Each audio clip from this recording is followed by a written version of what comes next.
Cape Town میں آنے والے شدید طوفان اور موسلادھار بارشوں نے شہر کے مختلف علاقوں میں بڑے پیمانے پر تباہی مچا دی ہے۔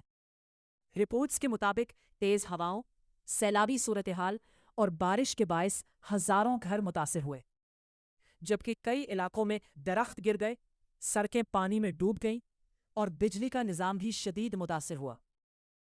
حکام کا کہنا ہے کہ اب تک 10,000 سے زائد گھروں یا ڈھانچوں کو نقصان پہنچا ہے، جبکہ تقریباً 41,000 سے زائد افراد اس آفت سے متاثر ہوئے ہیں۔ بعض علاقوں میں لوگ اپنے گھروں سے نکلنے پر مجبور ہو گئے۔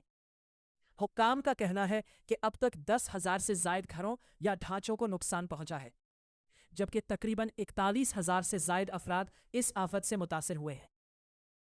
بعض علاقوں میں لوگ اپنے گھروں سے نکلنے پر مجبور ہو گئے۔ شدید موسم کے باعث کئی سڑکیں بند کر دی گئی، جبکہ کیپ ٹاؤن ایئرپورٹ پر بھی فلائٹس میں تاخیر کی اطلاعات سامنے آئی۔ اسکول بھی عارضی طور پر بند کیے گئے۔ شہر کی ڈیزاسٹر مینجمنٹ، فائر بریگیڈ اور بجلی بحالی کی ٹیمیں مسلسل کام کر رہی ہیں۔